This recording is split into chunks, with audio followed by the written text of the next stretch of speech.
Hello, Oswego, and welcome to this edition of Oswego Takeover 2.0. I'm Dane. And I'm Jenna. So Dane, can you believe how much snow we got that last week? You know, I can't. That was a pretty crazy storm. I know. I thought that winter was pretty much over since it was so warm out, but I guess it wasn't. Yeah, I mean, I did take advantage of it though. I made a lot of snow angels out in my yard. But it is a bummer for spring athletes though. It's going to be tough to practice outside with all that snow. Yeah, that's a good point. I have a feeling it's going to be a while before the softball fields are finally ready to play on. That's too bad. But speaking of spring sports, Nate Schultzky and I recently caught up with our athletic trainer, Michelle Wink. Oh, I love Michelle. What did you talk to her about? Just on how to stay healthy and get ready for the spring sports season. Cool. Let's take a look. Hello everybody, I'm Dane Richardson reporting for WVUC. With the spring sports season here, the spring sports are starting up. One topic that arises in every season of sports is injuries.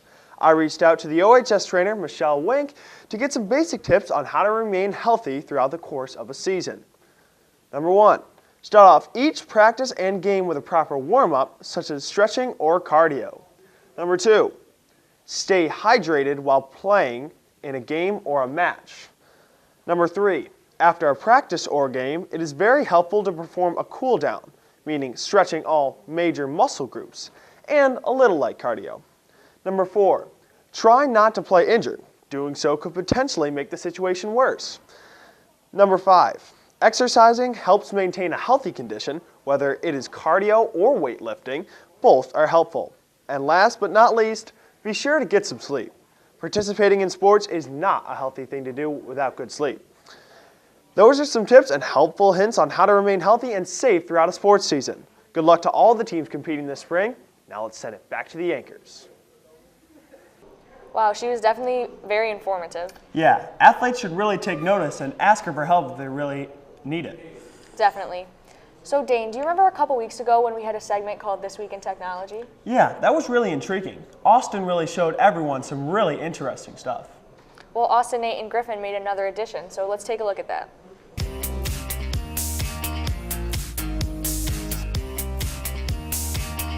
Welcome back everyone to another edition of This Week in Technology. I'm your host, Austin Richardson, and I'm here again with 3 more cool and new inventions to show you. The first thing on our list is the Allied Fireball. Now, don't freak out about the name. The Allied Fireball is a ball-shaped fire extinguisher. Simply throw it in the fire and it'll activate within 3 seconds and officially extinguish the chemicals around it. When a fire occurs and no one is present, the Allied will self-activate when it comes in contact with the fire and give a loud noise as a fire alarm. Because of this feature, it can be placed in many fire-prone areas, such as above an electrical circuit breaker or in a kitchen. There's no special training or skill required to operate the ball, and no need to face the danger of the fire yourself. No inspection or maintenance are required because the product will last up to 5 years. The next thing on our list is the DJI Mavic Pro, which is a small yet powerful drone. It turns the sky into your creative canvas, easily and without worry, helping you make every moment an aerial moment. Its compact size hides a high degree of complexity that makes it one of DJI's most sophisticated flying cameras ever. 24 high-performance computing cores, an all-new transmission system with a 7-kilometer range, 5-vision sensor, and a 4K camera stabilized by a 3-axis mechanical gambler, all of which at your command, which is a push of the thumb or a tap of the finger. The final thing on our list is something called Remarkable, which is a paper-like tablet. No one writes like you. Remarkable isn't like any other tablet.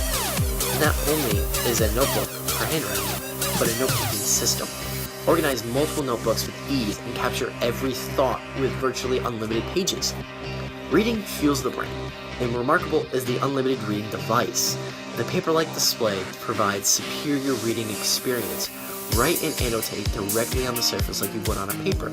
Plus, sketching is an amazing way to capture your ideas, and sketching on the Remarkable also feels amazing. The combination of digital ink and display surface feels closer to real ink on paper than any other digital product.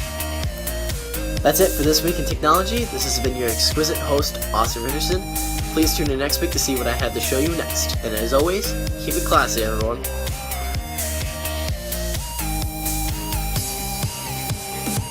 You know, I could definitely see myself using some of those things. Yeah, same here.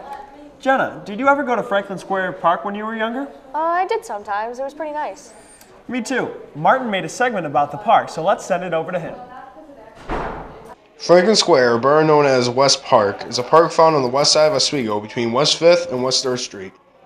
Originally founded in 1797 as Oswego's west side border, but it wasn't completely finished until 1825. The park itself is a relaxing spot for many people, supplying open grass areas for a picnic or family gathering, and for the more athletic type, there are many spots to play various kinds of sports. The main attraction of Franklin Square is the enormous park that is found inside it. Many parents and children come each day to enjoy a great time at the park. Also within the square, you can find the World War I Memorial Bench, which has been a site for many people to come and relax on throughout the day. Another attraction that can be found in the square is a fountain that's found in the upper left-hand corner of the block. Not much is known about this fountain, but it's known that it runs annually from the spring through the summer into the early fall. I think people like coming here because it's fun, relaxing, and it's quiet. I like going to this park because I get to play with my friends and I meet new friends, and I like to play tag, and I like to go on the swings. Franklin Square is a historic place in Oswego and is one of the most important parks in Oswego history. With the history behind the park and the high amount of joy many people get from it, it is no wonder as to why it's a thriving park, and it's a well-known place for all to come and have a great, relaxing time. That's all for this week's edition of Oswego Takeover 2.0. Make sure you tune in next week and have a great week, Oswego. Mama, ow, you just like the flowers. Tell you the truth with all that goody powers.